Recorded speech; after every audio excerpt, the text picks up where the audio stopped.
Quick, no bullshit. How can you tell if a story has been written by AI? Here's some of the things that just instantly bug my brain when I encounter them in a text. 1. Long M dashes. In Star Wars canon, Darth Plagueis is known almost entirely through the words of his killer, his apprentice, Darth Sidious. In Revenge of the Sith, Palpatine shares the story of Darth Plagueis the Wise, with Anakin Skywalker as both parable and provocation. He describes a Sith so powerful he could prevent death, yet was murdered in his sleep by the one he trained. He became so powerful, the only thing he was afraid of was losing his power, Palpatine says, delivering the tale with a blend of admiration, irony, and triumph. This is all canon reveals directly. Plagueis sought mastery over life and death, but he failed to protect himself from the most basic Sith danger, his own apprentice. This is not, however, a guarantee of AI usage because Word or Docs may also auto-format this. In fact, I had to turn it off from my settings because I prefer to keep the short dashes. It is proper grammar, can be used to separate clauses, imply a pause in dialogue, or to emphasize an idea. You should expect to see this a lot in print. Right now, I have opened a book from 1962 that contains many such instances. Using M dashes is not wrong. The AI tends to rely on dashes instead of colons or apostrophes as a bridging punctuation. This becomes repetitive and obvious over time. Humans use short dashes, colons, or stupid amounts of commas in run-on sentences. Why? Because the M dash isn't on the keyboard. To get that, we may use dash dash in word processors, or Alt 0151 on Windows, or Option plus Shift plus minus on Mac. But often a comma or a semicolon is just a single key press. When you're looking at something posted online, consider the number of times someone must perform extra keystrokes to make them appear. Does it look like something that needs to be there? Thus now, laziness, ironically, may be one of the signs of originality. Second, repetition. Darth Plagueis the Wise was not killed in battle. He was not undone by Jedi sabers or Republic armies. He did not die screaming, or defiant, or even aware. According to the tale told by Darth Sidious in Revenge of the Sith, Plagueis died in his sleep, unaware, unresisting, betrayed by the one being in the galaxy who knew his every strength and every flaw. Repetition is a powerful tool for writing. Edith Ronald Mireles said in story writing, "The need for repetition is not confined to the main idea of a story or to its immediately supporting ideas. Every important trait or mannerism, every significance of landscape requires to be impressed on the mind by repeated presentation." The AI loves to use repetition. In fact, it loves to abuse the rule of 3. The problem is that the token-based output, drawing from its statistical stock of story text, attempts to repeat an idea 3 times over for dramatic emphasis. And it does so whenever it thinks it can get away with it. Whenever you see something described 3 times in 3 similar words, very often a machine had something to do with it. The human will vary the tone of each hit, or at worst at least subtly, up, do it twice, do it 4 times, cut it off abruptly for no goddamn reason, not 3 times every damn time. Third, identical structures. He was, in Palpatine's words, so powerful and so wise he could use the Force to influence the midichlorians to create life. He could prevent death. He had unlocked mysteries even the Jedi dared not name. But he could not prevent the blade at his back, or, more precisely, the slow, suffocating murder delivered by his own apprentice. Canon offers few facts beyond that chilling monologue, but it offers something more useful, an insight into the nature of Sith power, and the fatal paradox at its heart. Human writing will usually vary how many clauses a sentence will have. Short sentences here and there to break up the monotony. It means action. The LLM knows this. The AI will sometimes use a dashed clause at the end because it's punchy, as this demonstrates. But it doesn't understand the why we do it. A competent human would not end 2 paragraphs consecutively with a dramatic clause preceded by an M dash. We are already bothered enough when we use the same non-trivial word twice in the same paragraph. This is not repetition because there is no point to it.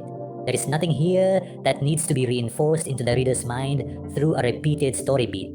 It is just knowing that there's a suitably interesting paragraph structure, repeating it again because it assumes you can't overuse a good thing. It doesn't even need to be the same as the above example, just successive paragraphs or points that end in the same identifiable way with no heed for how awkward that feels. 4. It is not about X, but Y. In the Sith tradition, power is everything. The rule of 2 was not designed for loyalty. It was a crucible. The apprentice is taught to grow in strength until they surpass the master, and then destroy them. This is not betrayal. It is proof. The master is strong, but the apprentice must become stronger, or the line fails. It is normal for a writer to write that an idea or an action is not about something, but another less obvious meaning. The AI, left to its own devices, loves to abuse this pattern for some mysterious reason. Whenever you read something, it is not about this, but this. It is one of the stronger signs of token-based writing. It may also come in the form of 2 short sentences that could have been one instead, separated by a comma. It is normal to use contradictory statements for effect, but once again, it has no goddamn idea that overuse of a trick is a bad thing. 5th, same voice syndrome. Verin. You're missing the point entirely. Darth Plagueis didn't fail because he was blind. He failed because he dared to transcend the rule of two. He wasn't a fool, he was evolving. A Sith Lord trying to create something beyond the old cycle. That vision cost him his life, yes, but only because his apprentice clung to obsolete dogma. Kari E. He died like a drunk bureaucrat choking on his own breath. You call that evolution? That's not transcendence. It's complacency. He thought the rule of two no longer applied because he got clever with midichlorians, because he played God in a lab. He trained a predator and forgot to sleep with one eye open. That's not evolution. It's arrogance. The surest sign of AI usage. Even when you instruct the AI to write two characters that disagree, their voices can end up too similar. It does not understand the inherent euphony that makes dialogue compelling and pleasing to the ears. The ideas may differ, but the delivery is the same, because it tries to use its universal rules to keep text from being dry and robotic. It can manage to bring up interesting turns of phrase here and there, but that's all that should be done with AI-assisted writing. It should be harvested for what can be useful, not used directly. AI stories are terrible because they can be so damn obvious about it. Damn it, come on! I have seen some online stories use AI effectively, even with certain telltale hints, because the plot can be interesting and compelling in itself, and the writer was able to maintain distinctive character voices. Dialogue is the beating heart of a narrative. You can get away with a lot of things if your dialogue is rich and memorable. LLMs can be used well for editing, but even something like Grammarly suggestions should be thrown away with confidence if it doesn't feel right. The machine can suggest ways to improve, but it doesn't really actually know why your story is good. It applies statistics to guess at the reason a human might like reading it. It can reinforce what you already know, or prod at what you may have overlooked. It is good enough to summarize text. Many a pirate novel site now operates with this ability. You should still never fully trust that this thing knows what the it is talking about. Of course, none of this is reliable. There can be plenty of false positives. These things are common in AI tokens because they are so common in its billions of human text as a resource. There are also proportionate uses of artificial intelligence. It is only an incompetent who tries to make it right everything. If you make it do your thinking for you, you can't know what it is you are doing wrong. Quality must inevitably rise.